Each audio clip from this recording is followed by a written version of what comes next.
Doctor Pawase अर्धांगवायू पुनर्वसन आणि निसर्गोपचार केंद्र. निसर्गरम्य आणि प्रदूषणमुक्त वातावरणात 20 कॉटचे उत्तम मशिनरी आणि सर्व सुविधा उपलब्ध असलेले सुसज्ज निसर्गोपचार केंद्र.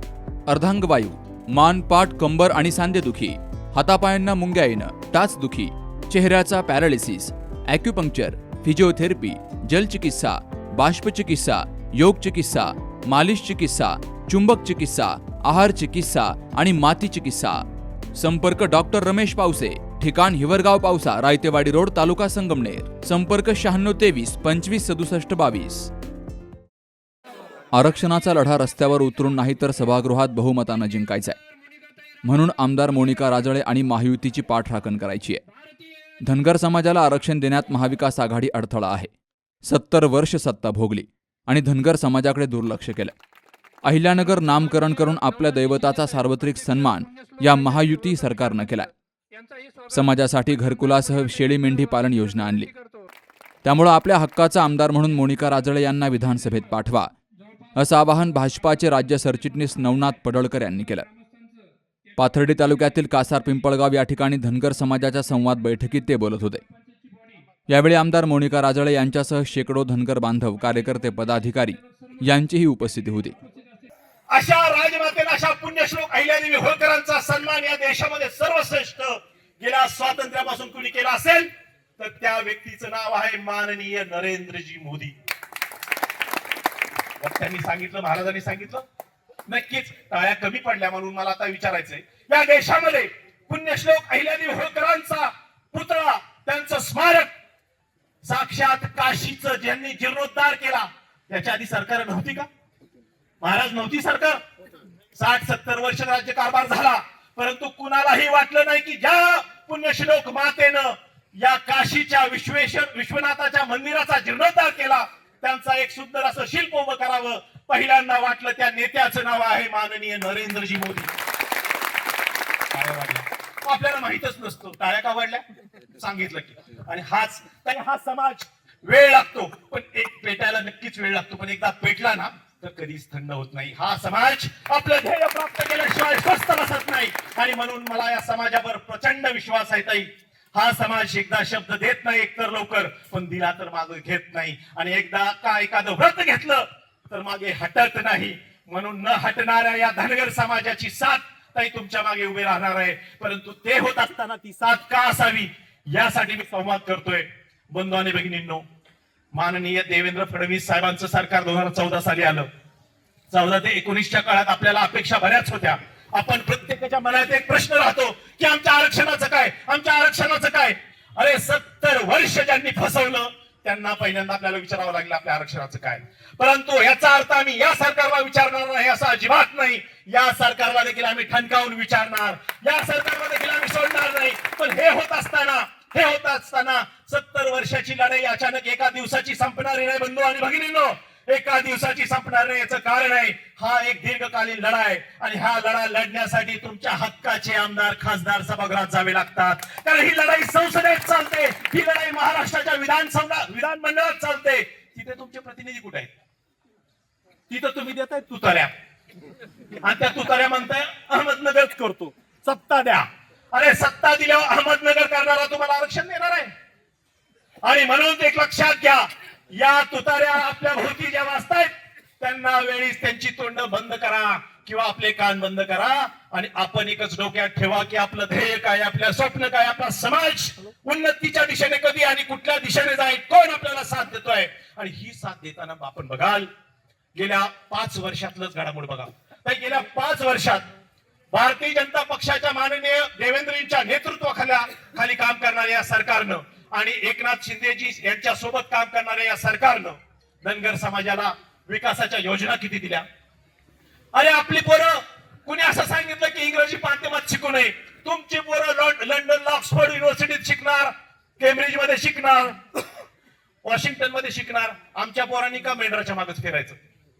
आमच्या पोरांनी जिल्हा परिषदच फक्त का जायचं? इंग्रजी माध्यमातून आमची मुलं शिकली पाहिजेत ही भूमिका घेऊन आपण ज्यावेळी सरकारला विनंती केली, सरकारने आपल्या मुलाला ग्रामीण भागात किमान 45,000 शहरी भागात 60,000 रुपये महिन्याला वर्षाला खर्च, संपूर्ण खर्च देण्याचा निर्णय देवेंद्रजींच्या सरकारने केलेला आहे. आणि आज आपली 40-50 हजार विद्यार्थी धनगर समाजाच्या इंग्लिश माध्यमातून शिकतायत. घरकुल योजना मी जाणीवपूर्वक सांगतो, आपण फक्त बोलत राहतो, आम्हाला काय मिळत नाही. नाही, पहिल्या टप्प्यामध्ये अतुल सावे साहेब असताना पहिल्या टप्प्यामध्ये 10,000 घरकुल योजनांची मंजुरी दिलेली आहे या सरकारने. परंतु आपण अर्ज किती केले ताई? महाराष्ट्रातून साधारणतः 3,500-4,500 हजाराच्या आसपास अर्ज आले. म्हणजे जेवढे अर्ज पाहिजे होते तेवढे अर्जही आले नाही. आणि ते जर अर्ज आले नाही तर घरकुल द्यायचे कुणाला? दुसऱ्या टप्प्यात आता 25,000 घरांना घरकुल देण्याची मान्यता निर्णय झाले. तर गावागावात असलेले सरपंच, स्थानिक पदाधिकारी, कार्यकर्ते यांनी देखील आमच्या समाजाला साथ दिली पाहिजे. याचं कारण आहे, बऱ्याच वेळा गावचे सरपंच इतर समाजातले असतील तर ते बऱ्याच वेळा दुर्लक्ष करतात. ही घरकुल योजना खरं तर फक्त धनगर समाजासाठी स्वतंत्र कोटा आहे. तो कुणाचा दुसऱ्याचा हिसकावून घेत नाही, त्याच्यासाठी स्वतंत्र 25,000 घरांची योजना आहे. पण आपण तिथपर्यंत पोहोचत नाही. बंधू भगिनींनो, विशेषतः युवकांना माझी विनंती आहे, आपण आपल्या भागातल्या घरकुलांची यादी केली पाहिजे. त्या व्हिडिओला संपर्क केला पाहिजे. ग्रामपंचायतीच्या संबंधित ग्रामसेवकाशी बोललं पाहिजे. या सर्व बाबतीत आपण कमी पडतो आहोत. कुठेतरी प्रत्येक वेळी बोट दुसऱ्यावर दाखवण्यापेक्षा आपण कुठे कमी पडतोय बघितलं पाहिजे. घरकुल योजना आहे, शेळी मेंढीसाठी योजना आहे. आता अनेक प्रकारच्या मेष महामंडळाच्या माध्यमातून मोठ्या प्रमाणावर येणाऱ्या काळात निधी येणार आहे. निश्चितपणे त्या विकासाची गती कमी आहे, हे मी मान्य करतो. पण ती गती वाढवण्यासाठी आपल्याला भारतीय जनता पार्टी प्रणित महायुती सरकार आणायचं का कायमची गती बंद पाडणारं विरोधकांचं सरकार, भेसळयुक्त सरकार महाराष्ट्रात आणायचं, हा विचार आपल्याला करावा लागेल. आणि मला तुम्हाला एक विचारायचं, खरोखर येत्या काळात जर आपल्याला ताकदीनं उभं राहायचं असेल, सन्मानाने जगायचं असेल, तर 100% महायुतीचं सरकार आपल्याला पुन्हा सत्तेत आणावं लागेल. की अतिशय मेहनती असणारा हा समाज, म्हणजे भटकंती करत असताना, आपला मेंढपाळ, आपला पारंपरिक व्यवसाय सांभाळत असताना आमच्या राजळे परिवारावर खूप प्रेम या परिवाराने केलंय. आमची हंडावाडी असेल, आमची मोहरी असेल, रुक्णारवाडी, काळेवाडी, बहिरवाडी, संपूर्ण मोहोज परिसर, शेवगाव तालुक्यातील चव्हाणवाडी, दिंडेवाडी, भातकुडगाव, जिथे जिथे हा समाज आहे त्यांनी अतिशय आमच्या परिवारावर आणि आपल्या पक्षावर प्रेम केलेलं आहे. मतदानाच्या बाबतीत जर बघितलं तर हंडावडी, मोहरी हे 80-85%च्याच पुढं असतात, म्हणजे सगळेच गावं. अजून एवढा एक ऋणानुबंध आमचा ह्या सर्व परिवाराशी, सर्व समाजाशी आहे. आणि मला खात्री आहे की उमेदवारी काही माझ्या एकटीची नाही, इथे बसलेल्या सगळ्यांची आहे. केंद्राचे, राज्याचे सर्व निर्णय आपल्याला माहीत आहे. पक्षाने आपल्या समाज बांधवासाठी काय योगदान दिलेलं आहे हेही आपल्या सर्वांना माहीत आहे. आणि कुठेही या निवडणुकीमध्ये जातीपातीला थारा न देता आपण भारतीय जनता पार्टी आणि पक्षाचे उमेदवार म्हणून मला सहकार्य तर आपण करणारच आहात. फक्त आपल्या गावापुरतं, आपल्या बूथपर्यंत हा विषय नाही, परंतु आपल्याला जिथे कुठं आपला परिवार असेल, नातेसंबंध असेल दोन्ही तालुक्यात, तिकडे कर्जत जामखेडला शिंदे साहेब आहे, इथं मी आहेत, ते मला सिनियर आहेत, पालकमंत्री म्हणून 5 वर्ष खूप सहकार्य शिंदे साहेबांनी आपल्या मतदारसंघासाठी केलेलं आहे. याची जाणीव आपण सर्वांनी ठेवली पाहिजे. त्याचबरोबर जसा उल्लेख वारंवार केला जातो की आपण खरं तर राज्य शासनाचे मनापासून आभार मानले पाहिजे की मागच्या वेळेस ज्यावेळेस आपली 14 ते 19 टर्म संपत असताना संभाजीनगरचं नामकरण झालं, धाराशिवचं झालं, त्याच्यानंतर आपल्या अहिल्यानगरचं नामकरण व्हावं यासाठी आपण यात्रासुद्धा या ठिकाणी काढलेली होती. आणि म्हणून त्यातला शेवटी यश कुठं आलं तर देवेंद्रजी फडणवीस, एकनाथ शिंदे साहेब आणि आपल्या केंद्राकडून सुद्धा आता त्याला संमती मिळालेली, ही जाणीव तुम्ही आम्ही सर्वांनी ठेवली पाहिजे. अनेक चांगले निर्णय, आपण सर्वजण तर खूप भाग्यवान आहोत की ज्या अहिल्याबाईंचं जन्मगाव चोंडी हे आपल्या या अहिल्यानगरमध्ये येतं. त्यांची जन्मभूमी आणि कर्मभूमी संपूर्ण देशभर होती. त्यांचं चरित्र आपल्या सर्वांना माहीत आहे. आणि म्हणून अशा या राज्यकर्तेचं आपण सर्वांनी आदर्श घेत आपलं सर्व राजकीय प्रवास या ठिकाणी चालू आहे.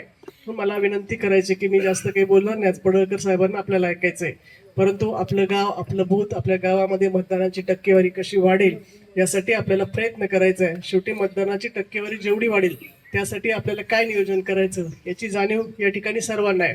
कारण इथं बसलेल्या प्रत्येक कार्यकर्त्यांनी कुठली ना कुठली निवडणूक लढवलेली आहे. नियोजनाच्या किंवा निवडणुकीच्या प्रक्रियेमध्ये त्याचा प्रत्यक्ष अप्रत्यक्ष सहभाग हा आहेच. म्हणून बाहेर राहिलेलं मतदान असेल, आपला मित्र परिवार असेल, तो 20 तारखेला या ठिकाणी कसा येईल आणि मतदान केंद्रापर्यंत पोहोचून मतदान भारतीय जनता पार्टीला कसं होईल ही जबाबदारी आपण सर्वांनी या ठिकाणी घ्यायची आहे. आणि मला खात्री आहे की या जबाबदारीमधून कुणीही मागे राहणार नाही. निश्चितच प्रत्येकाचं योगदान या निवडणुकीमध्ये आहे.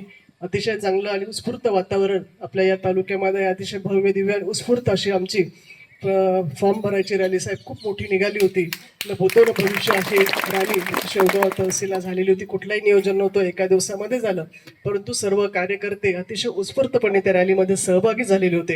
आणि म्हणून मला आज आपल्या आलेल्या सर्व समाज बांधवांना या ठिकाणी विनंती करायची की येणाऱ्या 20 तारखेला जसं सगळ्यांनी सांगितलं का 14 दिवस बाकी आहे, तन मन धनाने गावातील आपले वादविवाद असतील, आपल्या ग्रामपंचायतचे भांडणं असतील, सोसायटीचे भांडणं असतील, हे आपल्याला काही या मोठ्या निवडणुकीत आणायचे नाही.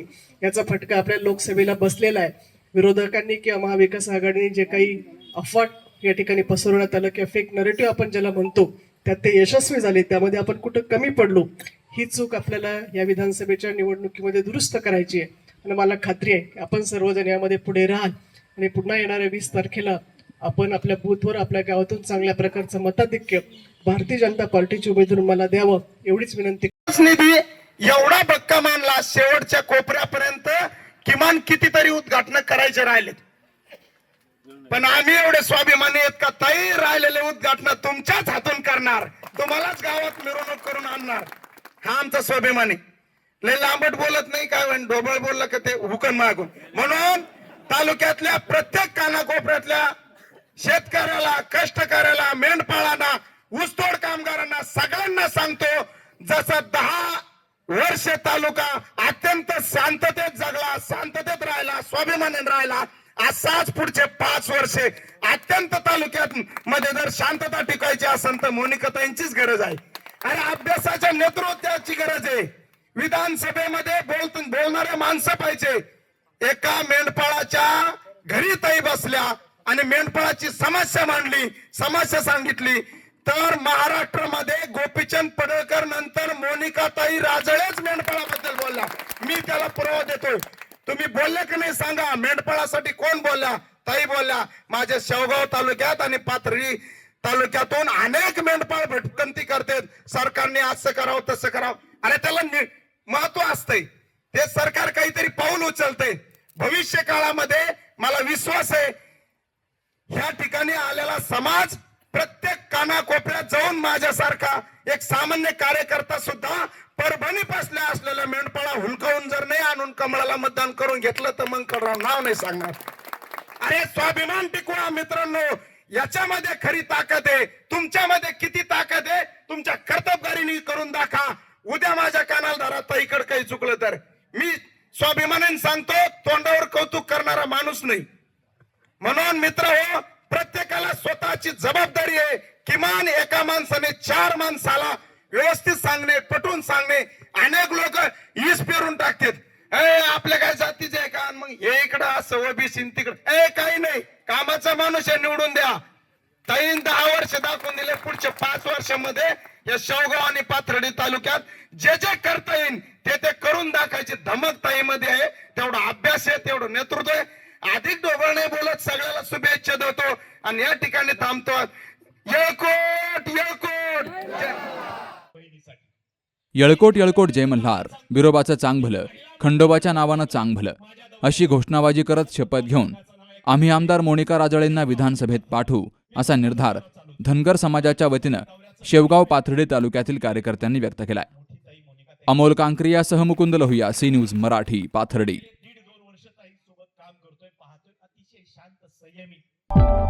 सर्व प्रकारचे फ्रॅक्चर्स आणि अस्थिव्यंग उपचार तसेच पुनर्वसन आता संगमनेरच्या राजूस्कर ॲक्सिडेंट हॉस्पिटलमध्ये. सांधेवात निदान, उपचार, त्याचबरोबर कृत्रिम सांधेरोपण, पाठदुखी आणि मणक्याच्या आजारावर निदान तसेच शस्त्रक्रिया करण्यासाठी एकमेव हॉस्पिटल म्हणजेच राजूस्कर ॲक्सिडेंट हॉस्पिटल. त्याचबरोबर कम्प्युटरद्वारे नेत्र तपासणी आणि फेको मशीनद्वारे बिन टाक्याची मोतीबिंदू तसेच नेत्रांतर्गत भिंगारोपण शस्त्रक्रिया आणि तिरळेपणावर उपचार तसेच शस्त्रक्रिया करण्यासाठी आजच भेट द्या. राजूस्कर आय केअर हॉस्पिटल. अधिक माहितीसाठी संपर्क डॉक्टर प्रमोद राजूस्कर आणि डॉक्टर दीप्ती राजूस्कर. संपर्क 91 42 12 17 77.